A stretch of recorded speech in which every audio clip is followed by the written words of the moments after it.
Today I'm going to show you how to make a walnut cranberry sourdough bread. It's nuts how good this bread is.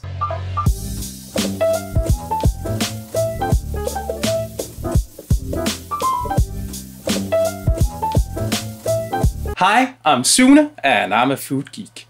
Today I'm going to show you how to make a walnut cranberry sourdough bread. A classic walnut bread is a quick bread which is sort of a cake like banana or zucchini bread.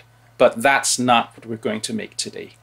This will be a classic sourdough bread, but with bourbon-soaked cranberries and toasted walnuts. Yum! It's absolutely delicious. If you're new to this channel, I bake a lot of sourdough bread and I make delicious food from all over the world. If you want to see more of this content, please join me by subscribing and ringing the bell so you won't miss any future videos. The flour that I've chosen for this recipe is 80% bread flour for great oven spring and 10% whole grain spelt and 10% whole grain rye, which is a delicious combination. The hydration is 75%, which should be okay if you use whole grain. But if you know that your bread flour isn't very absorbent, I'd recommend going to 70%. The inoculation is 20%, which gives me a fermentation time of about 4 hours at 30 degrees Celsius, 86 degrees Fahrenheit. The salt content is just above 2%, bringing out the taste of the flour. Also, a bit of walnut oil is added, which accentuates the taste of the walnuts. The cranberries that I use are dried and soaked in bourbon. If you want a bread without traces of alcohol, you can just use water instead. If you'd like to support the channel, please consider becoming a member at Patreon. You can also buy some merch or use the links in the description for tools and ingredients. Those were the words. This is the recipe. I've left a link in the description to a small bowl. Add my 489 grams of bread flour, 61 grams of whole grain rye flour, 61 grams of whole grain spelt flour, 13 grams of salt. Mix it with your hands until it's thoroughly combined. Then add 25 grams of walnut oil, 122 grams of sourdough starter, fed and grown to its peak. 443 grams of room temperature water. Mix until no dry flour is left.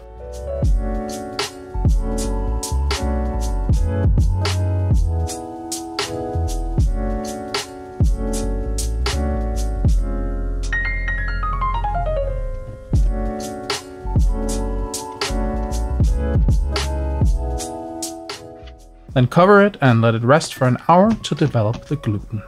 While the dough's resting, you should prepare the inclusions. Put 93 grams of dried sweet cranberries in a bowl. Pour over 80 grams of bourbon, or you can use water or another liquid.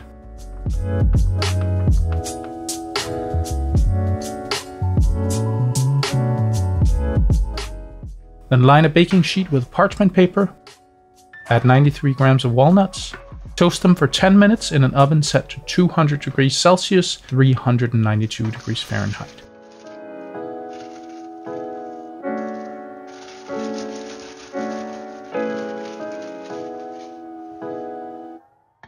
And chop them roughly and put them aside until you need them.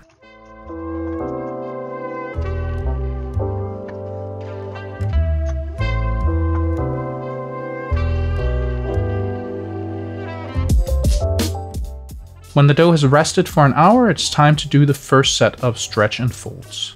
Wet your hands before doing this.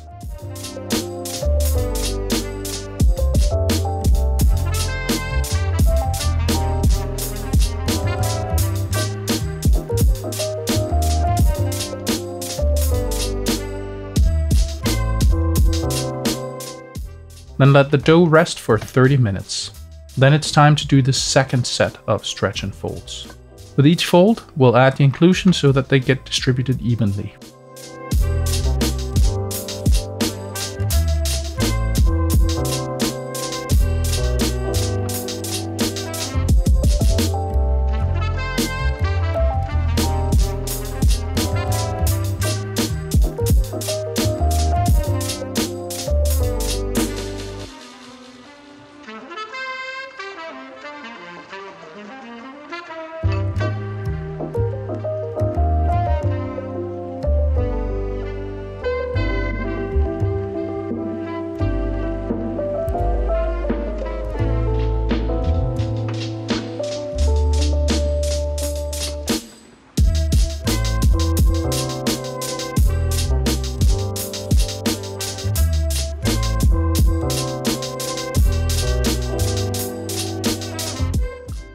mix it really well, you can do some rhubarb mixing. It works really well for this.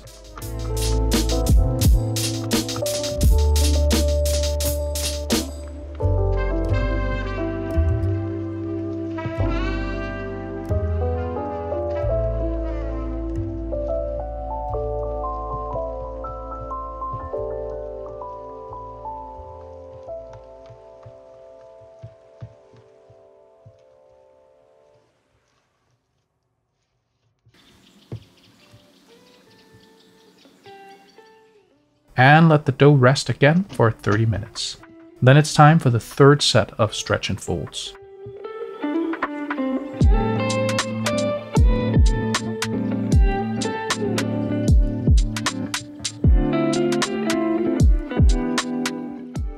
After we're done with the stretch and folds, we'll do a window pane test to see if the gluten is properly developed.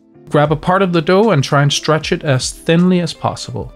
If it can get so thin you can see light through it, you have a very strong dough. Then put the dough in a see-through container with straight sides.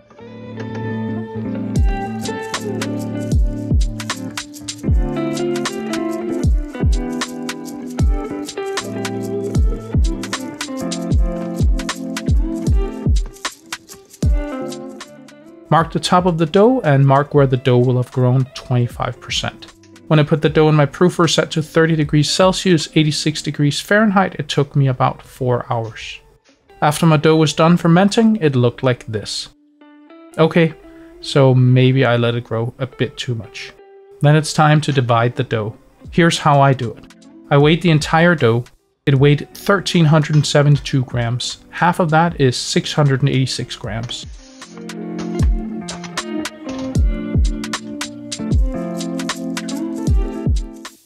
So I approximate half and put it on the scale.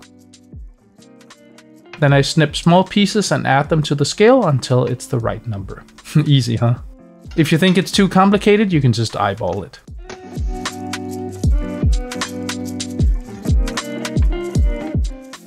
Then it's time to pre-shape the dough. Put the bench scraper behind the dough and pull it across the table. Then turn it around from the front and start over. If an inclusion pops out, grab it and put it in the front or the back, and it should get included again. Keep going until you have something that resembles a ball. When you're done pre-shaping, you should let the dough rest on the kitchen counter for 20 minutes. As always with my bread recipes, I show how to shape a boule and how to shape a batard. Then you can choose your preference. First the boule. Flip over the pre-shaped ball. Pull each side towards the middle. That creates tension on the part of the dough that's facing the table.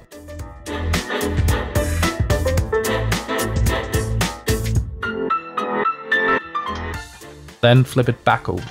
Then proceed to shape it the same way you did it when you pre-shaped it.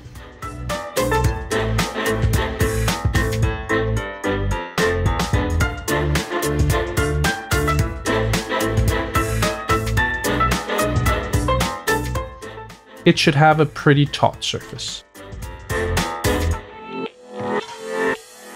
Then flip the boule into the Banneton. Then it's time for a batard. Flour the top of the ball. Use your hand to distribute the flour. Then flip the dough over. Then start to stretch the dough out into a large square.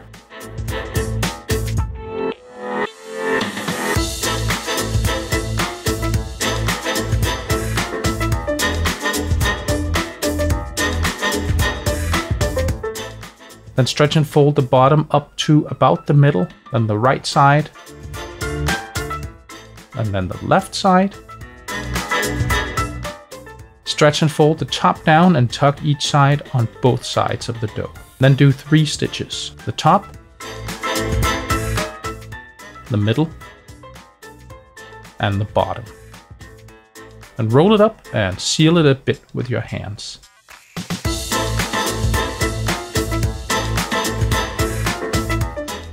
Then flip it into the Banneton. Then move both the Bannetons to the fridge for at least 8 hours, but up to 48 hours. Then when you're ready to bake, heat your oven to 260 degrees Celsius, 500 degrees Fahrenheit, with a baking steel and a Dutch oven inside. I heat for an hour to make sure all the iron is scorching hot. When the oven is ready, grab a dough from the fridge. Dust the bottom with rice flour to help it slide off the peel when you put it in the oven. Flip it onto the peel.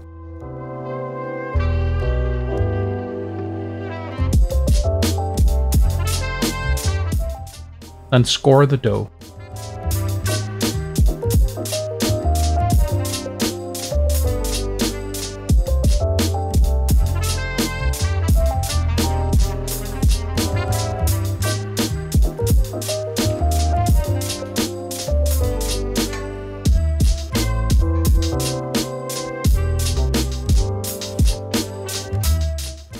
And move it into the Dutch oven in the oven.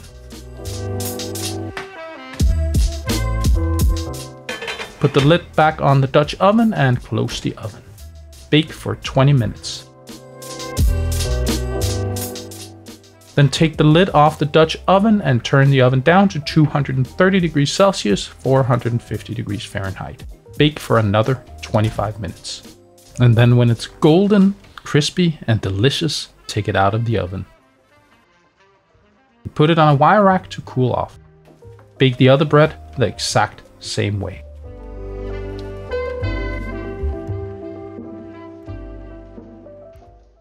So, I got some pictures of this bread. Wanna see?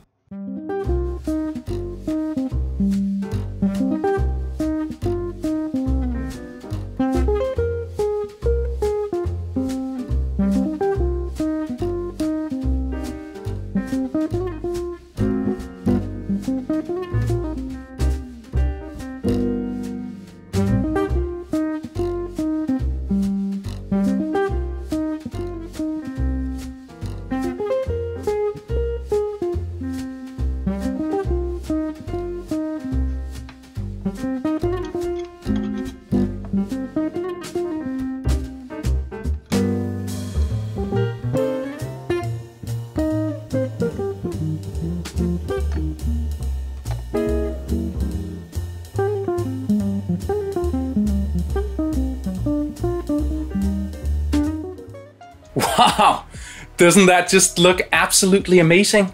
The tangy taste of the bread really pairs well with the sweet and boozy cranberries and the bitter taste of the walnuts. This is a keeper.